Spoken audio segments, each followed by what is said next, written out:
What's way more dangerous than most people think? Driving tired, sleepy. Man, I've done a full shift driving hundreds of miles. The worst one was I had like 2 hours sleep the previous night, and at the end of my shift I thought I saw a UFO. I was absolutely convinced. Turns out it was the moon. The dangerous part of drowsy driving is nobody really takes it very seriously. It's not like a cop will test you on a breathalyzer or something, so most people will ignore it. It takes a split second to fall asleep while dreaming that you are awake and still driving and end up killing innocent people. It's the same as DUI. People know that rip currents are dangerous, but don't think about them as a real threat often enough. I'm from Florida. My whole entire life I was taught to swim parallel to shore when stuck in a rip current. They teach it in schools. There are commercials about it. The signs say it. You'd think you remember at the right time. But what did I do the first time I got sucked into a rip current? Panicked my ass off and almost drowned. I got stuck in a rip current as a kid and I never knew about the parallel swimming. I was alone.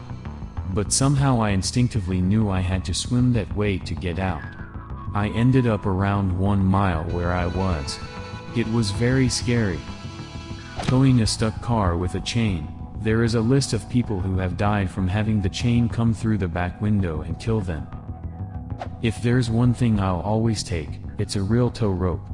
Endless uses, not that expensive, you'll probably only ever need to buy one, they won't smash your skull in if they break.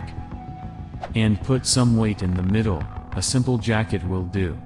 That way, in case the rope does snap, shit can still happen, the small weight gives just enough momentum to send the energy down, so it will hit the ground or your legs. Your legs will still shatter, but way better than your ribcage or your face. This detail is something I'd never have thought of. Listening to loud music using earbuds, or really any headphones. Having permanent hearing damage sucks. I'm 40 with the hearing of 70 years old. Tinnitus, constant ringing in both ears. Certain music can make it worse and drive me absolutely deaf. Can't hear people at restaurants and bars. What?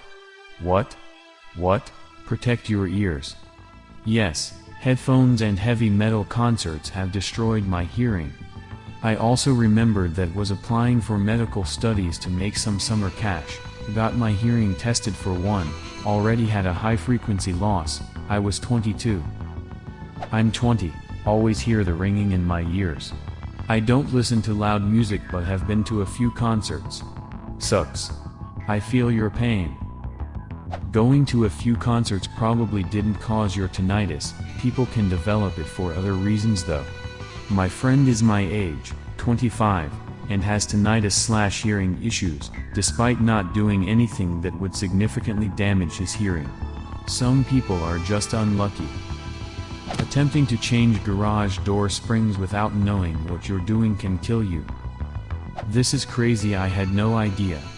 Me being cheap would probably try to do it on my own, thanks for saving my life. Garage springs are under intense tension, and can seriously hurt you if you don't know what you're doing. Always get a pro for garage repair.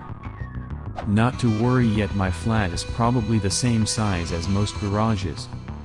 I think about this every time I change the strings on my 5-string bass.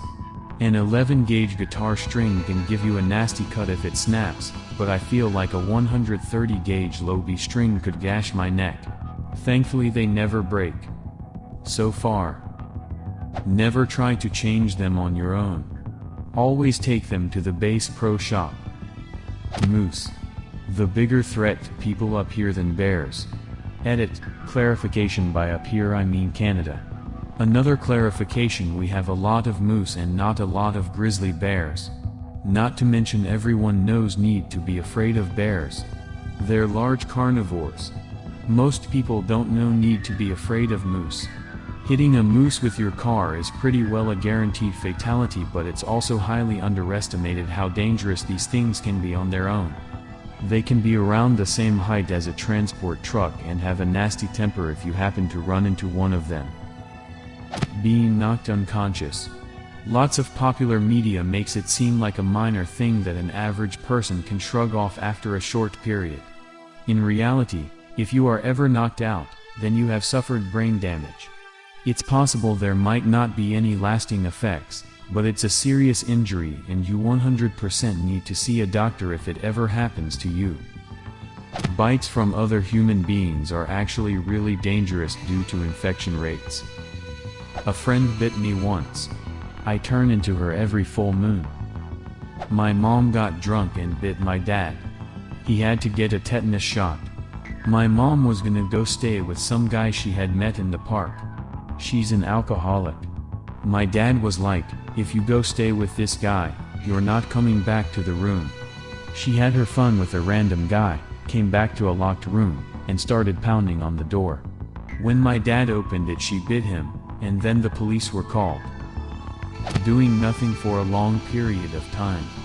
It gets addictive and it's the hardest thing ever to get back on your feet. Can confirm. Currently sat outside my work on the first day back and damn, it was hard to get up at 6 this morning after doing nothing throughout quarantine. Eating a lot of spinach. Believe it or not, people have had kidney failure from 3 spinach smoothies in a day. This is due to the high levels of oxalic acid. Now, all night long I'll be wondering if I'm spinach poisoned. Blocking your nose when you sneeze. Though it's rare, you can damage blood vessels in your eyes and nose, you can rupture your eardrum, and you can even have an aneurysm. Okay, I'll stop doing that. Don't eat uncooked slugs or snails. They can have parasites that will make you paralyzed and eventually kill you. An Australian kid died a couple of years ago from it. Not wearing sunblock. You reminded me of tanning beds I despised then and think they should be illegal. People will go in them completely unprotected and get blasted with UV. All in the name of vanity, it's ridiculous. Living alone. If you get seriously injured or ill at home and you're unable to reach a phone, your chances of survival are much lower than if you have at least one other person in the household. One day, a friend of mine didn't turn up for work.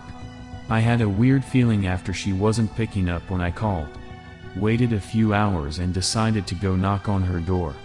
No answer, but her car was there. I phoned the non-emergency police line and they showed up and broke in. She was found in her bedroom on the floor and turns out she had a very bad case of meningitis. She was admitted to the hospital for a month and they told her if she had been found by her son by the time he returned home from work, 4 hours after we found her, she most likely would have been dead. Trust your weird gut feelings. My grandma almost died this way. She fell when getting out of the tub. Her phone was in sight but out of her reach. Her neighbors heard pounding but didn't think anything of it. She was naked and alone on the floor with a broken hip for 3 days. How did she get help? She didn't drive, so my mom would take her grocery shopping once a week. My mom, her daughter, was the one that found her. My mom felt so guilty that she didn't visit or call sooner. Grandma never fully recovered from it. Anything under tension can be dangerous. Guitar strings hold around 200 pounds of tension. A game of tug-of-war can put thousands of pounds of tension into a rope. It's even been known to kill people. True story, as a 14-year-old I played a game of tug-of-war with a large number of people and the rope snapped and whipped back and hit me, leaving me with 3 fractures in my hands. 3 surgeries and lots of rehabilitation therapy later. I'm never playing that game again. When I used to compete on the tug-of-war in Japan for my local community, I had to wear a helmet. It seemed ridiculous until now. Palm trees. They are so much heavier than they look and their branches and coconuts can kinda just fall off without warning. Hiking in Arizona heat.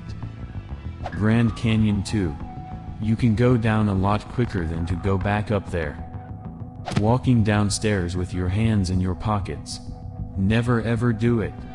A fall down even 1 or 2 stairs with no hands, you can break your neck. I've seen a video of a man tripping and falling down. hitting his head on the wall and dying right there in the stairwell. Driving. You see the statistics of car crash deaths, but I don't think you ever truly realize how dangerous it is to simply drive somewhere, since it is such a routine thing. Misinformation. Facebook has entered the chat. Fox News has entered the chat. Reddit has entered the chat. Deep cuts on your fingertips. They can infect your bloodstream. Clean them out, and if you see a red line going up your arm, get yourself to the ER immediately. My neighbor almost died from this when she cut her finger on her violin string. My old roommate got a cut on his finger from a broken glass in a sanitation sink, bartender, and was complaining that it was sore and swollen. I knew about the if you see a line going up your arm, you need to get to a hospital thing, and asked to see his arm. Sure enough, he had a red line almost to his elbow. He got to the ER and caught it in time. A close friend and coworker of mine died recently of a blood infection. We're not sure what caused it, but what we do know is that he was, seemingly, fine one day and gone the next. This kind of thing is more serious than people know. Edit. With the type of infection he had, there were no red lines outlining his veins or anything, so don't count on that in all cases. A lot of household chemicals. Mix the wrong stuff and it's game over, or seriously hurt. What's way more dangerous than most people think? Leave a comment. And subscribe to the channel if you want to see more videos like this.